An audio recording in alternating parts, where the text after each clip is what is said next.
Përshëndetje të nderuar teleshikues, jemi takuar në minutat e ditarit informativ këtu në RTS Gjirokastra, kundër të tjera sot do të ndiqni. PS dhe koalicioni PD Shqipëria Madhështore kanë çelur zyrtarisht fushatat elektorale për zgjedhjet e përgjithshme të 11 majit. Qyteti bregdetar i Sarandës ngelet një ndër destinacionet më të frekuentuara në 365 ditë të vitit, ndërkohë që porti i këtij qyteti është një prej pikave kryesore që pret turist nga gjithë bota, ku deri më tani kanë hyrë dhe kanë dalë 10.620 udhëtarë. Rritja e efektivitetit të metodave digjitale në mësimin e gjuhës është në fokus të projektit ndërkombëtar, ku mes universiteteve të 8 vendeve të Ballkanit Perëndimor është përfshirë edhe Universiteti i Gjirokastrës. Ky projekt ka për qëllim përmirësimin e cilësisë së arsimit të gjuhës, duke forcuar kurrikulat e trajnimit të mësuesve të gjuhës në institucionet e arsimit të lartë me teknologjitë e informacionit dhe komunikimit. Fëmijët Gjirokastrit, pjesë e rrethit të violinës në qendrën kulturore Fato Berberi dhanë një koncert instrumental. Përgjatë programit artistik, violinistët e vegjël interpretuan pjesë të kompozitorëve shqiptar dhe të huaj, motive nga muzika e filmave e të tjerë. Ju njohim tani më gjerësisht. Partia Socialiste ka hapur zyrtarisht fushatën elektorale në sloganin Shqipëria 2030 në BE. Në sheshin Skënderbej u bën bashkë kultura dhe politika, ku performancat e artistëve u ndërthurën me mesazhet politike të 12 qarqeve.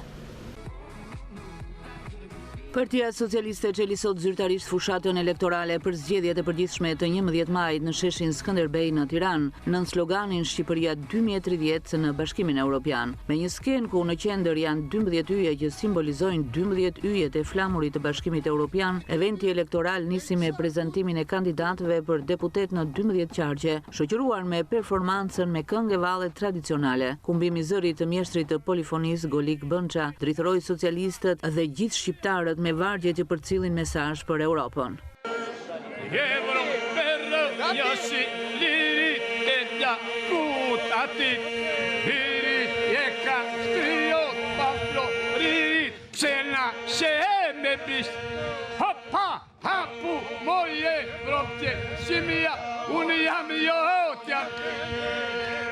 Hapu moj zëmër ergjone, sa tu gjëndëm, s'na u gjënde, jo me fjallë, po me mëndje, të vëshdor, bi plagën.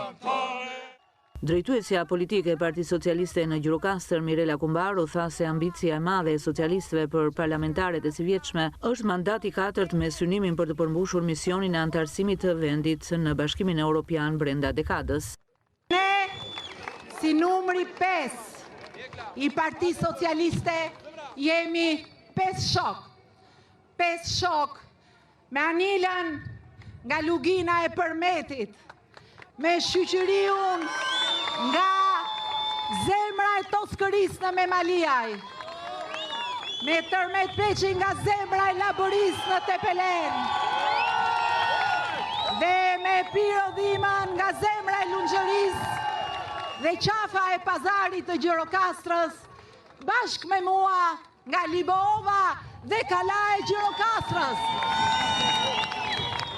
Nuk ka asnjë dyshim që këtë këngë që ju dëgjuat sot, nuk e kemi bërë për këtë ditë. Ka kohë që Golikja Upi që ju e dëgjuat dhe gjithë Labëria, gjithë Gjirokastra, nga Dropulli në Memalia, i Përmete, Këlqyre, Tepelen, e këndojnë.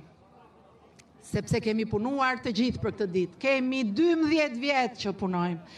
Por, ndryshe nga fjalimet dhe konferencat, ne në qarkun e Gjirokastrës flasim me zëmër, me këngë, me pasion dhe sidomos me punë.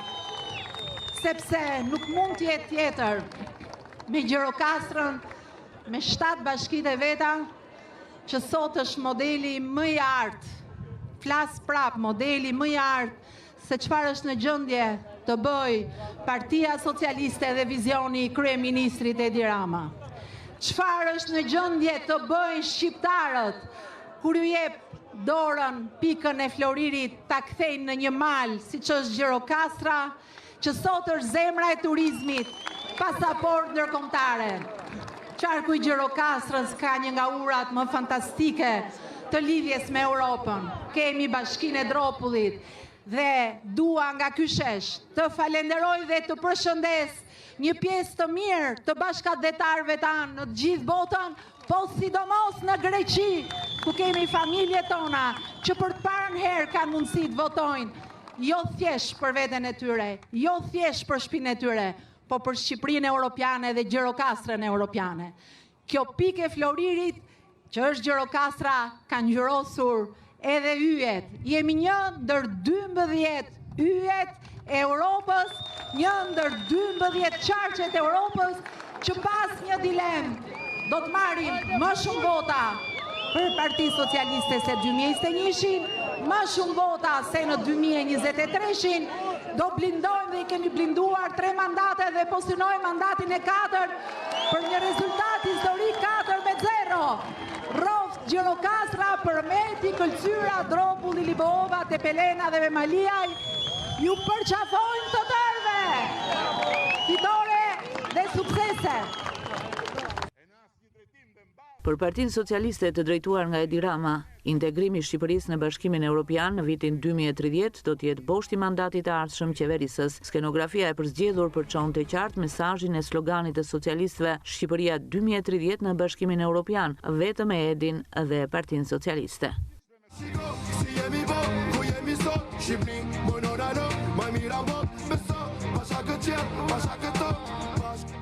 Me një miting nga sheshi Nën Tereza e shpalli zyrtarisht fillimin e fushatës elektorale për zgjedhjet parlamentare, koalicioni PD Shqipëria Madhështore. Kreu i Partisë Demokratike Sali Berisha u ka kërkuar shqiptarëve të votojnë kandidatët e këtij koalicioni për të bërë realitet programin që synon ndërtimin e një Shqipërie të jetueshme për të gjithë. Koalicioni PD Shqipëria Madhështore çeli zyrtarisht fushatën elektorale për zgjedhjet e 11 majit mbrëmjen e djeshme me një miting të organizuar në sheshin Nën Tereza. Mitingu u çel me himnin kombëtar të interpretuar nga këngëtari Renis Gjoka për të vijuar edhe me prezantimin e 183 kandidatëve për deputet nga ky koalicion.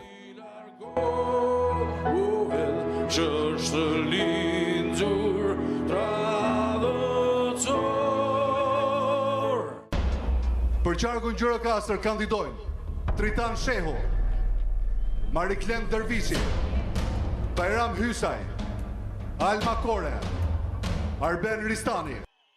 Në fjalën e tij, kreu i Partisë Demokratike Sali Berisha përmendi të gjithë sukseset e qeverisjeve të tij nga shembja e diktaturës tek futja në NATO.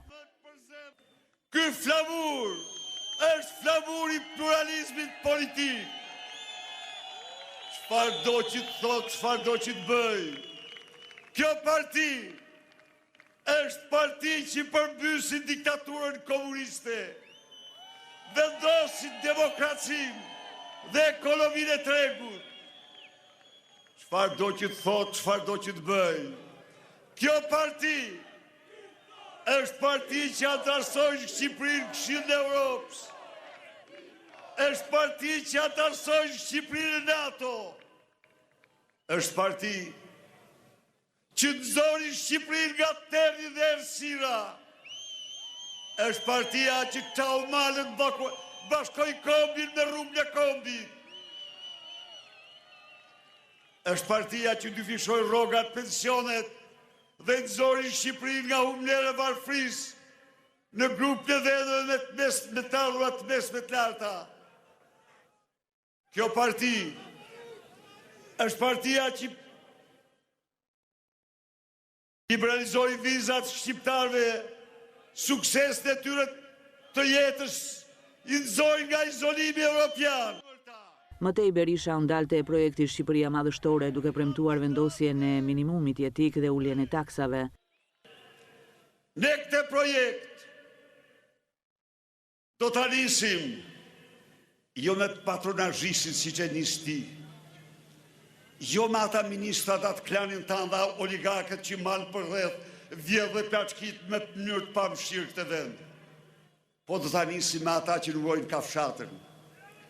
Do ta nisim me ata të cilët qajnë me lotë mjerimi.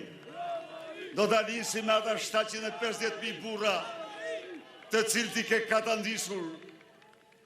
I ke katandisur si askush tjetër në Europë. Do vendosim minimum jetik. 200 euro. për çdo pensionist, për çdo student, për çdo të papunë, për çdo ndihmë ekonomike.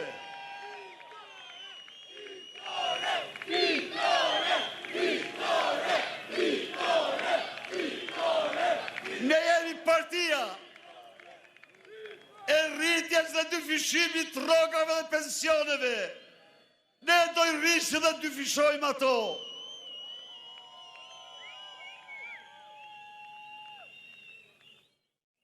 Vetëm në këtë mënyrë, ne u rikthejmë familjeve shqiptare, të cilat janë të shenjta për ne.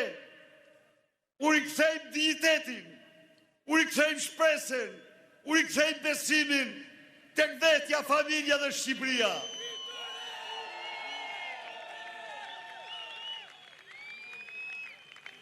Shqipëria e punës, Shqipëria e njerëzve të paguar, Shqipëria e njerëzve që prodhojnë, Shqipëria e njerëzve të suksesit, është qëllimi i projektit tonë. Da edhe unë jam këtu për të zotuar para shqiptarve se qeveria do të vendosë mbi ta taksat më të ulta që ekzistojnë në Europë dhe në botë. Berisha eftoi të gjithë që këtë muaj të angazhohen në fushatën elektorale që së bashku në 12 maj të fillojnë të bëjnë realitet projektin e Shqipërisë madhështore. Qyteti bregdetar i Sarandës ngelet një ndër destinacionet më të frekuentuara në 365 ditë të vitit, ndërkohë që porti i këtij qyteti është një prej pikave më kryesore që pret turistë nga e gjithë bota, ku deri më tani kanë hyrë dhe kanë dalë 10.620 udhëtar. Porti i Sarandës, i cili shërben si një pikë kyçe për turizmin, vijon të mirëpresë udhëtar nga mbar bota për të parë bregdetin e Sarandës, e cila është kthyer në një destinacion të preferuar të vizitorëve të huaj. Fluksi turistik pranë portit vijon të jetë në rritje çdo ditë më tepër. Nga të dhënat portuale, deri tani janë përpunuar 10.620 pasagjerë në hyrje e dalje, rreth 4% më shumë krahasuar me vitin e kaluar. Numri i tragedeve turistike është 4, ndërsa të programuar deri tashmë janë 70. Saranda, siç dihet tashmë, prej vitesh është kthyer edhe në një gjë të ankorimit të jahteve, luksoze, velierave dhe kroqerave. Gjatë 2025-s është ulur numri i tragedeve të mëdha me kapacitet të madh dhe është rritur numri i kruizeve me kapacitet të mesëm, duke shkuar në 5 të tillë. Ndërkohë që në muajin mars numri i pasagjerëve ishte 300 në ditë, gjatë ditëve të para të prillit ka shkuar në 500 turist, një shifër kjo që vjen çdo ditë duke u rritur. Nga Saranda drejt Korfuzit është shtuar numri i linjave nga 2 në 4, ku momentalisht punon vetëm një kompani dhe pritet që të fillojnë së shpejti dhe 2 kompani të tjera të cilat janë licencuar. Qyteti bregdetar i Sarandës njihet për plazhet mahnice dhe ujin si kristal, ku shumë turist po e frekuentojnë në vitet e fundit. Përveç diellit e plazhit, Saranda veçohet edhe për historinë dhe kulturën e saj të magjishme, siç është Kalaja e Lëkursit, parku arkeologjik i Butrindit, por dhe muzetë e ndryshëm që nxisin kurreshtjen e turistëve të shumtë me historinë e tyre mijëvjeçare. Rritja e efektivitetit të metodave digjitale në mësimin e gjuhës është në fokus të projektit ndërkombëtar, ku mes universiteteve të 8 vendeve të Ballkanit Perëndimor është përfshirë edhe Universiteti i Gjirokastrës. Ky projekt ka për qëllim përmirësimin e cilësisë së arsimit të gjuhës, duke forcuar kurrikulat e trajnimit të mësuesve të gjuhës në institucionet e arsimit të lartë me teknologjitë e informacionit dhe komunikimit. Universiteti i Gjirokastrës është bërë pjesë e një projekti të financuar nga programi Erasmus Plus me fokus digitalizimin e mësimdhënies në gjuhët e huaja. Është një projekt ndërkombëtar ku marrin pjesë 8 vende të Ballkanit Perëndimor dhe ka për qëllim përmirësimin e cilësisë së arsimit të gjuhës në këtë zonë. Fokusi kryesor i programit është rritjen e bashkëpunimit, por më shumë rritjen e efektivitetit të metodave digjitale në mësimin e gjuhës së çdo vendi.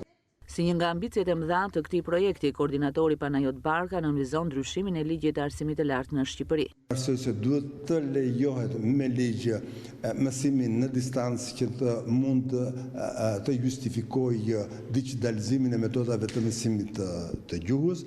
Dhe së dyti, ndryshimi i mentalitetit që ekzistojnë në qoftë në universitete apo edhe në shkollat para universitar ose në nivelin arsimor para universitar për mësimin e gjuhës dhe kjo krijon premisën. Vërtet ka një problem midis si thua normalizimit të traditës me kohën digjitale, po nga ana tjetër kjo gjë projekti synon të realizojë nëpërmjet një ndërveprimi midis pedagogut ta zënë, mësuesit, studentit dhe nxënësit. Ky projekt përfaqëson një hap të madh për modernizimin e metodave të mësimdhënies në Universitetin e Gjirokastrës dhe për përgatitjen e studentëve për sfidat e një tregu global gjithnjë më të digjitalizuar. Në spitalin Petronako në Sarandë gjatë kësaj periudhe ka patur një fluks të shtuar të pacientëve të rinj me pneumoni bilaterale. Mjek pranë patologjisë së bëjnë me dije se muaj mars ka patur rreth 82 shtrime ku kanë marrë edhe trajtimin e duhur mjekësor. Gjatë muajve të parë të vitit në spitalin Petronako në Sarandë është rritur ndjeshëm fluksi i pacientëve me patologji të ndryshme, por në veçanti ata me pneumoni bilaterale. Sipas e mjekes Anisa Këllëqi, mosha më e prekur janë të rinjt nga 18 deri në 20 vjeç.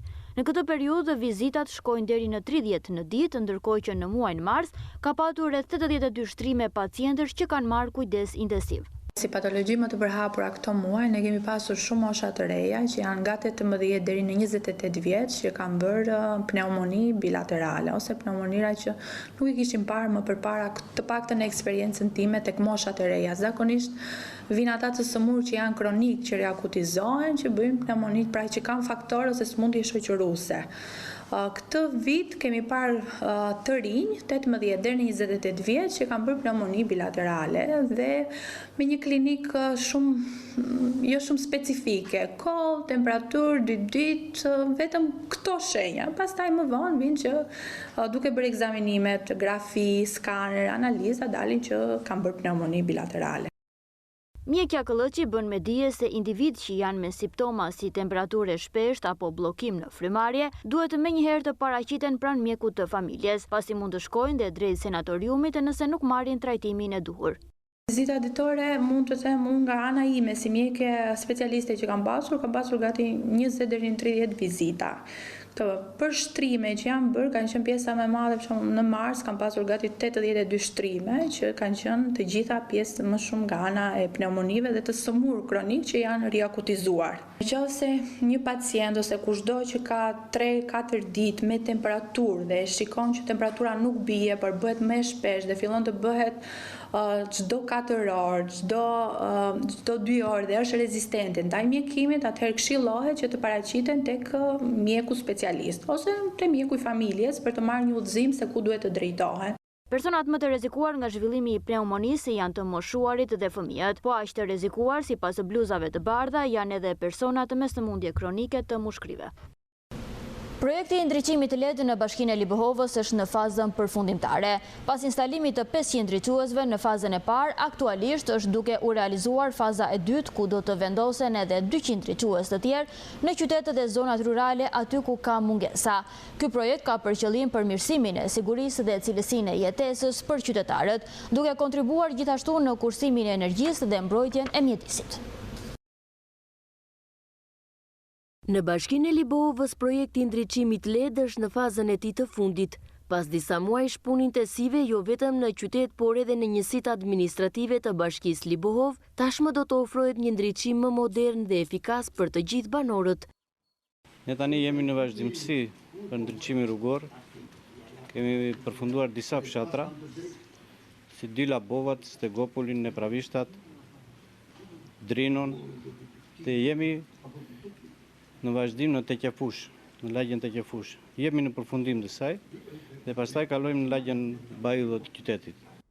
Pjesa e parë e projektit që ka përfshirë vendosjen e rreth 500 ndriçuesve LED ka përfunduar me sukses. Tani puna ka kaluar në fazën e dytë ku do të instalohen rreth 200 ndriçues të tjerë në pjesë të ndryshme të qytetit dhe njësive administrative aty ku ka ende mungesa. Po ne këtë projekt e kemi në vazhdim se me një punojës jemi dhe çdo ditë jemi në vazhdimësi të punës për vendosjen e ndriçuesve. Ky projekt ka rëndësi të madhe për Bashkinë e Libohovës, pasi ndriçimi LED jo vetëm që përmirëson sigurinë e qytetarëve gjatë natës, por gjithashtu ndihmon në kursimin e energjisë dhe ruajtjen e mjedisit. Në fshatin Senic të Delvinës u përkujtua 255 vjetori i kuvendit të Senicës. Misioni i tij ishte të bashkonte, organizonte dhe të drejtonte luftën kundër pushtuesve Osman, duke lënë mënjan hasmëritë, mëritë dhe dallimet fetare. Jubileu i kësaj ngjarjeje solli në rrënjën e tyre edhe emigrant nga Greqia, Italia, Anglia e të tjerë. Në fshatin Senic, të njohur si balkoni i krahinës Rëzomës mbi Delvin, 255 vite më parë u mbajt një kuvend me përmasa panjugore që ka hyrë në histori si kuvendi Besës. Kjo ngjarje historike dhe mesazhet që vijnë nga historia për të sotmen kanë mbledhur këtë 12 prill senicjotët në kodrën e burrave. U mblodhën atje ata që nuk e kanë braktisur fshatin si dhe bashkëfshatar me banim në Saran, Delvin, Tirana e qytetet e tjera të Shqipërisë.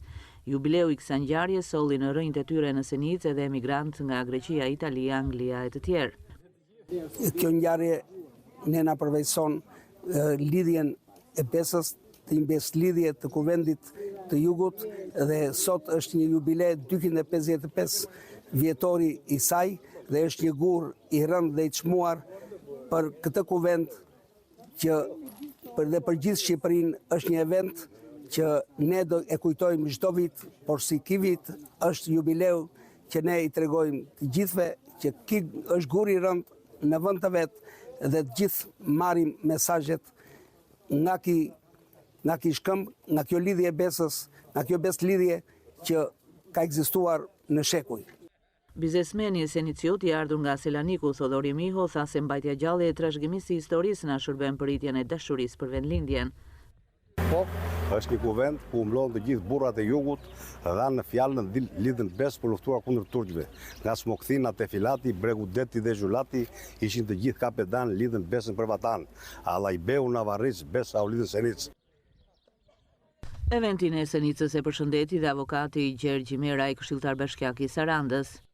Gjithë tërvat të Jugut u mblodhen dhe lidhën Besën për të luftuar kundër pushtuesit, si dhe për të vendosur një marrëveshje të vetëqeverisjes së Jugut të Shqipërisë për të mos patur kontradikta të brendshme, për mos patur luftë të brendshme, por gjithë ajo lëvizja patriotike ishte kundër pushtuesit të kohës.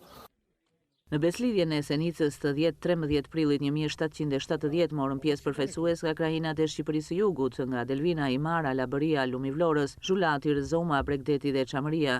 Në misionin e kuvendit të Senicës ishte të bashkonte, organizonte dhe të drejtonte luftën kundër pushtuesve Osman, duke lënë mënjan hasmëritë, mëritë dhe dallimet fetare. Në dykamaret e kodrës së Senicës më 1770 u vendosën Kurani dhe Bibla si simboli bashkimit pa dallim feje, pa hasmëri, pa gjakësi hajdutëri kundër sundimit Osman.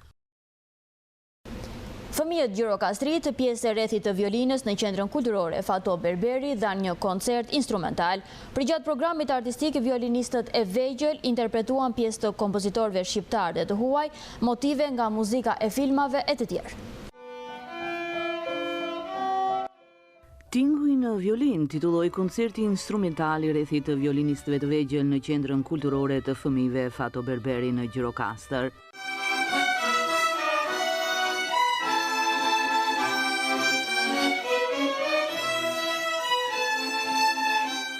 Përgjatë aktivitetit artistik, violinistët e vegjël interpretuan pjesë të kompozitorëve shqiptar dhe të huaj, motive nga muzika e filmave e të tjerë, duke shpalosur edhe punën e bërë në drejtimin e mësueses së muzikës Luvjanula Haska. Koncerti sotëm ishte në një farë mënyrë një rezultat i punës që ne kemi bërë në rrethin e violinës, pranë qendrës kulturore të fëmijëve. Fëmijët shpresoj që u shfaqen dhe u shpërfaqen shumë mirë me pjesët e tyre dhe në një farë mënyrë dolën ashtu siç unë mendoja, mendoj një emocion të vogël nga ana e tyre, sepse normal emocionet janë të pranishme të gjithë. Shpresoj që të jenë kënaqur dhe të pranishmit prindërit e tyre dhe shpresoj që të vazhdojmë me aktivitete të tjera në vazhdim. Aktiviteti gjallëroi organizimet artistike për fëmijë në qytetin e Gurësi dhe promovoi talentet e reja në fushën e muzikës. Diçka e mrekullueshme, të gjitha pjesët ishin mbledhur në një.